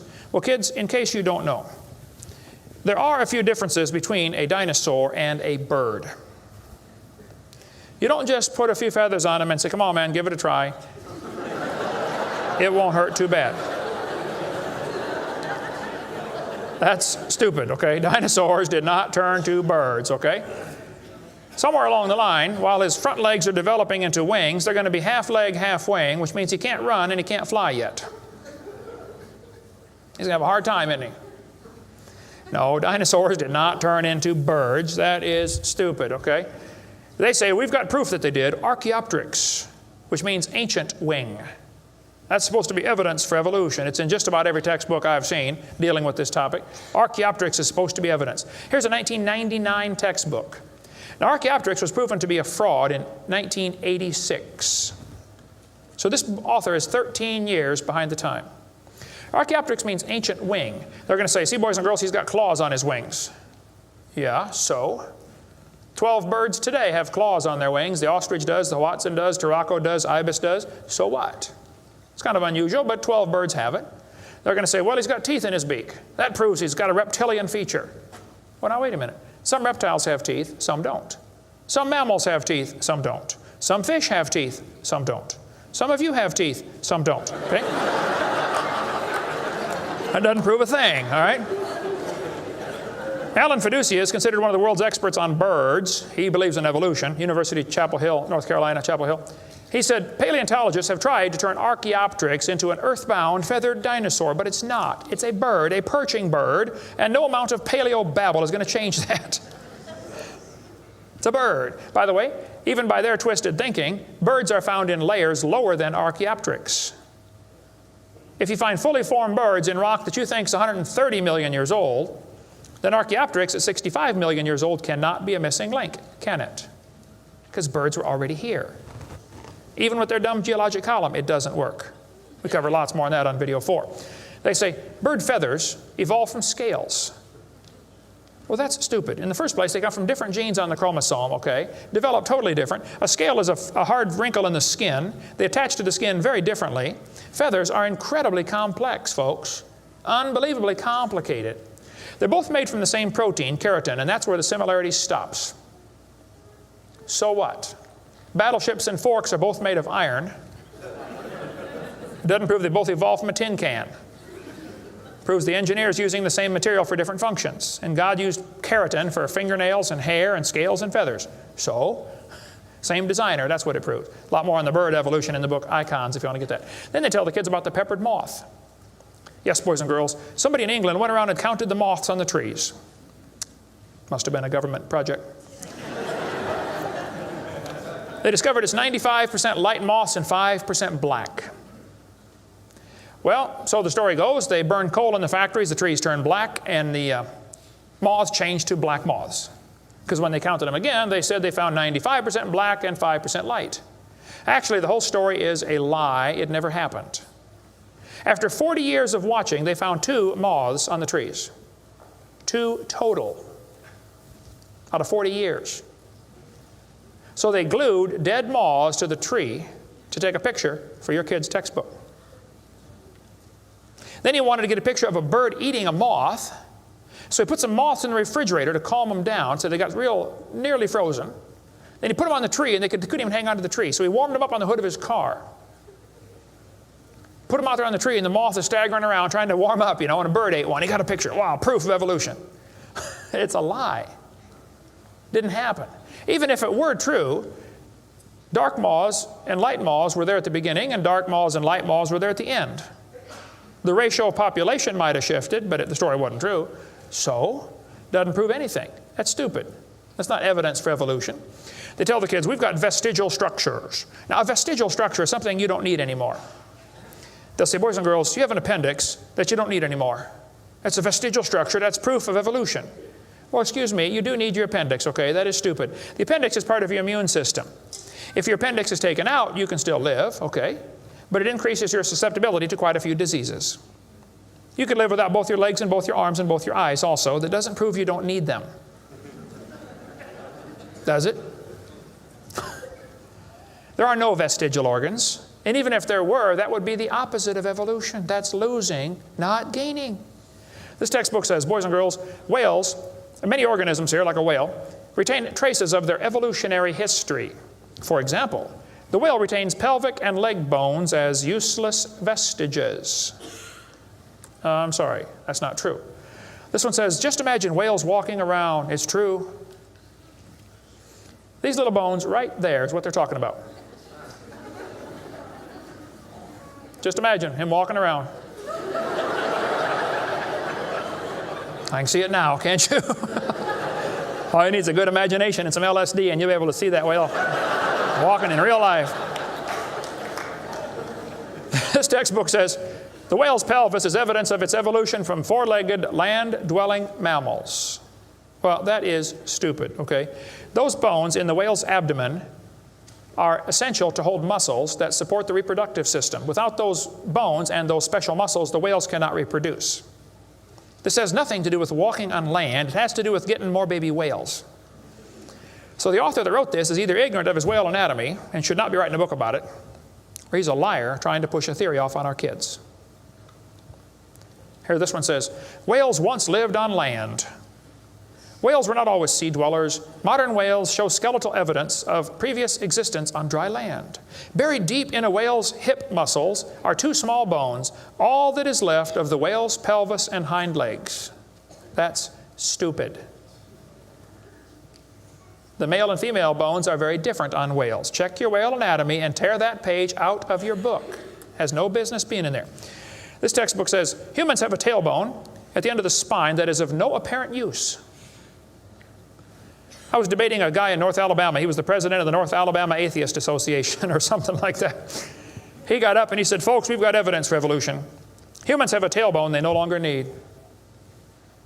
When it was my turn, I got up and I said, Mr. Patterson, I taught biology and anatomy.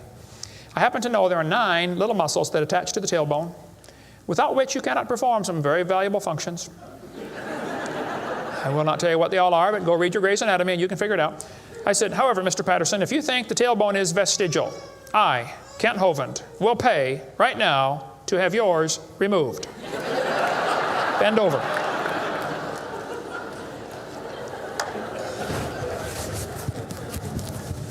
That is stupid, folks. The tailbone is not vestigial. This one says, the coccyx, that's the tailbone, the small bone at the end of the human vertebral column, has no present function and is thought to be the remainder of bones that once occupied the long tail of a tree-living ancestor. I was taught when I went to school, man used to have a tail, but he lost it because he didn't need it. I thought, didn't need it? Have you ever thought how handy a tail would be? Have you ever come to the door with 2 sacks of groceries? Wouldn't that be nice, man, be able to grab that door and walk right around and get in it? Lost it because we didn't need it. Man, you could drive the car and tune the radio knob and hold a Coke at the same time. We're going to tell the kids that lobe-finned fish show evolution. Yes, boys and girls, during the Devonian period, 410 million years ago, there were fish with lobe fins. What that means is a short arm and then the fin grows. Well, that's stupid, okay? The lobe-finned fish are still alive. They're called the coelacanth. And when they found the first coelacanth in 1938, first people didn't believe it. They said it can't be true because they died millions of years ago. When they finally proved, yes, they're still here, all they said was, wow, they survived for millions of years. Never dawned on them to maybe question the whole theory. Never dawned on them.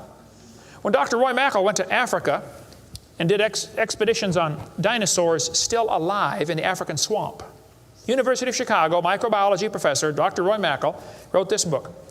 He went over there twice, interviewed folks who've seen living dinosaurs, people who've never seen a white man. When he showed them the Apatosaurus, they said, yeah, that's Mokele Mbembe. He lives out in the river. He's not friendly. Don't get close. Dr. Mackal said, fellas, that's a dinosaur. They've been dead for 70 million years. The natives said, well, we're sorry. We didn't know about that. All we know is we see them out there once in a while. So Mackal gets back, writes this book, and says, folks, there are still some dinosaurs alive in Africa. Then he says, it's amazing they survived for 70 million years. Never will cross his brain that maybe your basic theory is wrong. That thought will never enter his mind, I don't think. It ought to. Lobe-finned fish are still alive, folks. They tell them trilobites are good index fossils for rock that is 600 million years old. Well, that's stupid, okay? There's a human shoe print where a guy stepped on and squashed a trilobite. How could a human step on a trilobite? If they're 500 million years ago. One guy said, maybe aliens visited the planet and stepped on a trilobite. Trilobite had the most sophisticated eye ever found in nature. It's one of the first animals to evolve, and it's already got the most complex eyeball. I don't think so. The whole thing about index fossils is stupid, okay? There aren't any index fossils. The graptolites are the index fossil for 410 million year old rock, and yet they're still alive right now in the South Pacific. They tell the kids the dinosaurs are index fossils for 70 million year old rock. Folks, dinosaur blood was found inside the bone. Don't you think it's going to decay in less than 70 million years? There's enormous evidence that man and dinosaurs have always lived together. Gene Thomas, missionary friend of mine, was in the Congo swamp for 42 years as a missionary. He said, I had 2 pygmies in my church that killed and ate one. Yes, dinosaurs are still alive. California, 1925, this thing washed up on the beach called California's Nessie. Laid there on the beach and rotted away. Here's a guy behind it with a rifle. In the front you can see the critter's head, neck going off to the right. The neck was 20 feet long. One atheist wrote me a letter and said, Hovind, you're so stupid. Don't you know that was a whale? Show me any neck on a whale, would you please? No, I think dinosaurs have always lived with man. They were called dragons for most of history. People killed most of them. There could be a few still around. It wouldn't affect me at all, okay? I don't think there's a lot of them, but there could be a few still out there. They changed the name in 1841 to dinosaur. That's all that happened. They're going to tell the kids, we've got evidence for evolution. It works by natural selection. Well, yeah, natural selection works, but see, evolution is based on 2 faulty assumptions. Number 1, they say mutations make something new. That's never been observed. And natural selection makes it survive. That's never been observed. That sounds good theoretically, but it's never been observed. Mutations happen, there's no question, okay? Thousands and thousands of mutations happen. But even guys like Pierre Gross will say, no matter how numerous they may be, mutations do not produce any kind of evolution. They're only scrambling existing information. They're not adding anything new. Here's a 5-legged bull. That's a mutant. There's no new information added. Doesn't the bull already have the gene code to make a leg? You just built one in the wrong place, that's all. This is not new information. This is scrambled information. That's not new. Here's a short-legged sheep. He's the first one the wolf is going to catch. Go, boys, go. Here comes the wolf. Herman didn't make it. Here's a 2-headed turtle. That's a mutant. Not ninja, but he's mutant. He's going to freeze first winter. Nobody makes a double-neck turtleneck sweater. I've never seen one. I've been looking. See, a mutation is scrambling information that already exists. It's like you can take the letters from the word Christmas and get all sorts of different words, scrambling them up. But you never get Xerox, zebra, or queen. The letters aren't available. And a mutation does not give you new information. It scrambles existing information. This textbook shows the kids a 4-wing fly. Look what it says now, kids. You got to be careful or you'll be tricked on this one. Normal fruit flies have 2 wings. This mutant has 4. This rare mutation, like most mutations, is harmful. Look what it says. Beneficial mutations are the raw material for natural selection. Oh, why didn't they show us one? Why did they show us an example of a bad mutation and tell us that good ones is how it works? Show me a good one. You know why nobody's ever shown a good mutation? Because nobody's ever seen a good mutation. One professor I was debating said, I know a good mutation. He said, people in Africa that get sickle cell anemia cannot get malaria. Wow, that's like saying if you cut off your legs, you can't get athlete's foot. Yeah, you're probably right, but that's not a beneficial mutation. They tell them evolution and natural selection go together. He says, this textbook says natural selection causes evolution. That's stupid, okay? Natural selection doesn't cause any evolution. Natural selection is a conservative process that keeps the species strong. That's all it does. That's all it can do. It has no creative properties. Natural selection, nature can only select what there is to select from. If I said, I'm going to go around the world, I'm going to try to raise a race of people that are over 12 feet tall. So everybody under 12 feet tall, we're going to kill them. Year after year, we kill everybody under 12 feet tall. Well, there's nobody to select from, is there? Natural selection can only select what there is to select from. It's a conservative process. If you worked in a factory that produced cars and your job was to check for defects, you know, kick the tires, slam the doors, etc., drive it around, and you caught every single mistake and you rejected it, how long would it take that process to change the car to an airplane? You say it'll never change it. That's my point. Natural selection is like a quality control. It makes sure the bad ones don't survive, but it's not going to change it to something else. Survival of the fittest does not explain arrival of the fittest. And by the way, survival of the fittest is what is called a tautology. Kids, there's a big word. You can learn this. You can use this one on your brother. A tautology is a sentence that means nothing. You can say, oh, you're speaking in tautologies. I'll show you how it works. You say, Professor, why did it survive? I say, oh, because it's the fittest. You know, survival of the fittest. Oh, how do you know it's the fittest? Because it survived. I see. Is that the way it works? That's exactly the way it works. That's stupid, folks, okay? Actually, it's not survival of the fittest. If a whale goes through a school of fish and eats 80% of them, it's survival of the luckiest. I mean, if a snake crawls into a bird's nest and eats 3 out of 4 eggs, does the snake select the weakest of the birds to eat? There's still an egg, man. He's going to eat them all. Okay? Then they do the thing with the fruit flies for the kids. They'll say, boys and girls, we raised flies in the laboratory, and we nuked them and microwaved them and x-rayed them, and we got these flies to have mutated babies. We got flies with curled wings. They fly around, bzz, bzz, bzz, bzz, couldn't go anywhere. They got flies with no wings. What do you call that? A crawl. You can't fly.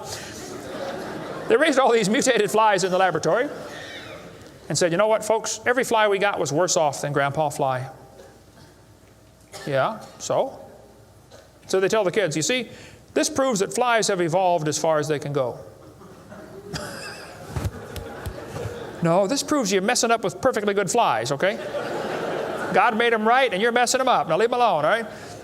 This guy says, we've got proof for evolution because flies in the north have wings 4% larger than flies in the south. That's proof we all came from a rock. That's stupid, I'm sorry.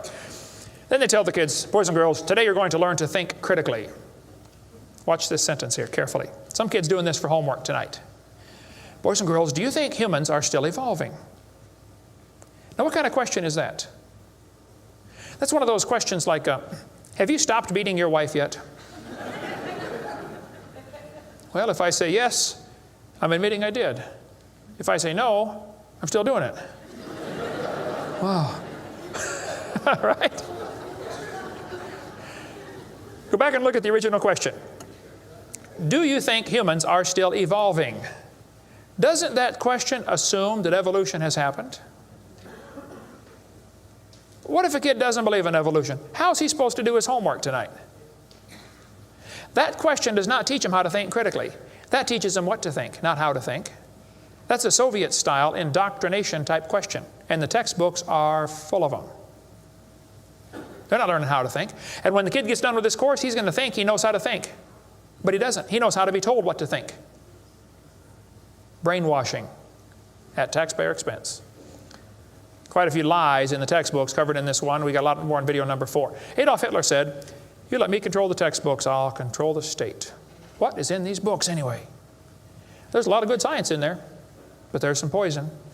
Professor Wilson at Harvard University said, as were many persons from Alabama, I was a born-again Christian. When I was 15, I entered the Southern Baptist Church with great fervor and interest in the fundamentalist religion. I left at 17 when I got to the University of Alabama and heard about evolution theory. 1 year of college destroyed his faith. Philip Wentworth said, when I went to Harvard in the fall of 24, I was not only a Christian, I was a candidate for the ministry. Then for 4 years, I underwent a process of mental readjustment which shook my little world to its foundations. Through it all, one thing was clear to me. If I could reconcile religion with intelligence, I knew that I could go on into my chosen career fortified by the experience. If I could not, every consideration of honor would compel me to make other plans. In the end, I gave up the ministry. Scott wrote me a letter and said, Dr. Hovind, until I went to college, my faith in God was sound. My college history class helped destroy that faith. I started to doubt the Bible and God's Word. I even started to doubt Jesus was truly God's Son and that He died and rose for my sins. My best friend showed me your tapes, and I was in awe of what I saw. Everything I thought I knew about life was changed. Praise God. People will sit home and watch a video that you will never get to come to church, especially men. If they're sitting at home holding the remote, there's this feeling of power that surges through their body. How many know what I'm talking about? Now come on, be honest, okay? Right? That's why we purposely leave my videotapes uncopyrighted. Copy them and give them to your friends, man. Get them saved, all right? 75% of the kids from Christian homes that go to public schools are going to lose their faith after 1 year of college. 75%.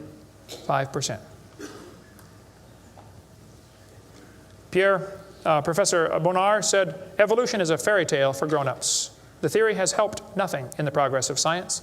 It is useless. Malcolm Muggeridge said, I am convinced the theory of evolution, especially the extent to which it's been applied, will be one of the great jokes in the history books of the future. It's a joke. And it would be a joke if it weren't for the tragic results. How many kids are taught this thing every day and believe it, and it destroys their faith? Adolf Hitler was a strong believer in evolution. He thought the Jews were an inferior species and needed to be eliminated for the good of humanity. Joseph Stalin was an evolutionist. Trotsky was an evolutionist. Pol Pot from Cambodia was a strong believer in evolution. We cover lots more on that in video number 5. Scientists who go about teaching that evolution is a fact of life are great con men. The story they are telling may be the greatest hoax ever. In explaining evolution, we do not have one iota of fact. Evolution is a shell game. You ever seen those shell games where they put the pea down there and they put the 3 shells on it and the guy tries to get you confused, you know, he messes them around? Evolution is like a shell game. If you ask the biologist, where's the best evidence for evolution? He'll say, oh, it's in geology. I debated Dr. Pigliucci. I said, Dr. Pigliucci, you have gotten $650,000 in grant money to study evolution of plants. You've been teaching a course on the evolution of plants for 30 years. What is the best evidence of evolution you're aware of? And he said, the evolution of whales.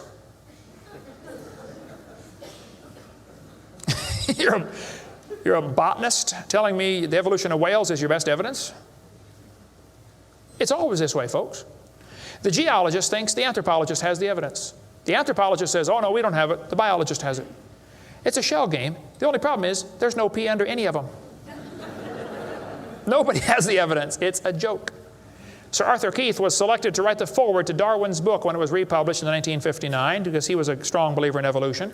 Arthur Keith said, evolution is unproved and unprovable. We believe it because the only alternative is special creation. And that is unthinkable. I mean, you're not even allowed to think that maybe there's a creator? The only alternative, he's right, by the way. The Russian atheist astronomer came to America and spoke at one of the universities, and he started off his speech, he said, folks, either there is a God or there isn't. I thought, boy, this guy's brilliant. He nailed that point right on the head. I got to give him credit for that one. And then he said, both possibilities are frightening. I thought, wow, that's a good statement. You see, if there is a God, we better find out who He is and find out what He wants and do what He says. If there is no God, we're in trouble. We're hurtling through space around the sun right now at 66,000 miles an hour, and nobody's in charge. That's a scary thought. It's real simple. The Bible says, in the beginning, God created the heaven and the earth. The Christian view of history is very simple. God made the world in 6 days just like He said He did. And that explains all the symbiosis relationships. How can certain animals and certain plants require each other? Which one evolved first? There are zillions of symbiosis relationships that can't be explained by evolution. The pre-flood world was very different. The people lived to be 900 years old. During this time when people lived to be 900, reptiles grew to be huge. See, reptiles, even today, never stop growing. Reptiles grow all their life. So if a reptile lives to be 900 years old, he's going to get real big. Dinosaurs were big lizards that lived with Adam and Eve. And then Noah took dinosaurs on the ark. People say, dinosaurs on the ark, they're kind of big, aren't they? Well, the big ones were big, but the little ones were little. And Noah was 600 years old when he built that boat. I bet he was smart enough to figure out, you don't have to bring the biggest ones you can find. Bring 2 babies. Just be sure to get a pink one and a blue one. That'll be important later. After the flood was over, people killed most of the dragons, as they were called. That's why there's legends of dragons all through history. Plus the climate killed a lot of them. People don't live to be 900 anymore. And there might be a few still around. Christians don't need to worry about dinosaurs. They're part of the normal creation. They're mentioned in the Bible. It's all there, folks. We just got to get a good biblical view of history. God created this world. See, it's real simple. Let's summarize here. God made the world. It didn't evolve. Evolution is stupid. There are hundreds of more reasons we can give. We're going to run out of time, though. But if God made the world, He owns it. That means He makes the rules, like the 10 Commandments. We are guilty of breaking His rules. I'll show you. Rule number 9, commandment number 9, thou shalt not bear false witness. That means don't lie. How many of you have ever lied before? Come on, you don't do another one. Put your hand up. Don't give me that pious look. Come on. Number 8, don't steal. How many ever stole something? You already told me you're a liar. Now come on. You don't have to read very far to realize we're guilty, which means we're going to be punished. Or find a substitute. See, I can't substitute for your sins because I got a whole bunch of my own. But Jesus Christ is not only willing, He's able. He wants to take your place. He wants to pay for your sins. It's real simple. February 9th, 1969, my friend said, Kent, you're a sinner. I said, well, you can say that again. He said, you deserve to go to hell. But Jesus died for you. He wants you to save you. He wants to save you. If you'll ask Him, He'll save you right now. And I bowed my head and said, Lord, I'm a sinner and I deserve to go to hell, but would you please forgive me and save me? And I've got God's promise I'm going to heaven. Hey, if you died today, where would you go? You ought to think about it because you will be dead for a long time. Doesn't matter how long you live, you're going to be dead longer than that. You know, George Washington died 200 years ago, and he's still dead. How much longer does he have to go? You're going to be dead for a long time. All you get in this life is a little bitty dash between 2 dates. Just a little, and it's gone. What are you going to do with your dash? Let me give a suggestion to you. Give the whole thing to Jesus. Say, Lord, you may have it, the whole thing. One time a little boy saw Jesus preach and he had a little sack lunch, 5 biscuits and 2 fish sticks. He said, here, Jesus, you can have the whole thing. Jesus said, thank you, son. Everybody sit down, please. 5,000 men, plus women, plus children. We can assume probably 20,000 people. Jesus started breaking those fish sticks and bread up and making fish sandwiches and started passing them out to the disciples. And everybody sat down in the grass and they passed them out and passed them out and passed them out and passed them out. When they got all done, everybody was stuffed. You want another fish sandwich? Oh, no, I can't. No, man, I'm stuffed. He said, okay, disciples, gather up all the fragments. They got 12 baskets full of fragments left. That little boy came home from the meeting. Mama said, hey, son, how'd you like your lunch? Oh, Mom, you won't believe it. Was it good? Oh, it was good, Mom. You have any left? Hey, disciples, come on in here, would you please? See, he decided to give it all to Jesus. Now, he ended up getting fed himself. He's one of them 20,000 that got fed, you know. He could have kept it and got fed, or he could give it away and get fed. Worked the same either way.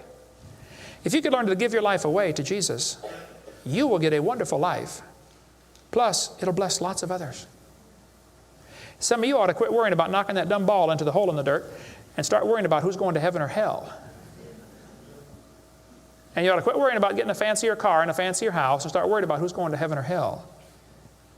Maybe God gave you that good job so you can give some money to missionaries, not so you can build a bigger, fancier house. You know what we need in this country? We need a Christian Barney. How many kids in this town tomorrow are going to be taught evolution on Discovery Channel, Nature Channel, National Geographic, textbooks, library books? How many? Thousands of them. And they're going to use dinosaurs, aren't they? Little 4-year-old kids get a book. Hey, boys and girls, dinosaurs lived millions of years ago. Isn't that what they say? Why don't one of you get yourself a purple costume? Get all the neighborhood kids together. Hey, boys and girls. We're going to sing now. God loves you, God loves me. He wants you in His family. If you'll ask Him now, He'll come into your heart, and of His family you'll be part. Shouldn't they learn that instead? Folks, somebody's got to reach these young kids. You ought to get some videos or something. My material's not copyrighted. You can use mine any way you want. Hey, what on earth are you doing, for heaven's sake? What are you doing for the Lord? I saw this tombstone the other day at a cemetery. Wayne Strickland, atheist. Hasn't died yet. He said, I'm a busy man, don't have time for this. I'm sorry, Wayne. You're going to have lots of time here coming up soon. Claims to be an atheist. Interesting. The Bible says, the fool has said in his heart there is no God. Did you know God doesn't believe in atheists? Think about that one. Where would you go if you died? Now, if you're not sure you're going to heaven, you ought to give your heart to the Lord and get saved. If you are saved, you ought to find something to do for the Lord. Thank you so much for joining us tonight.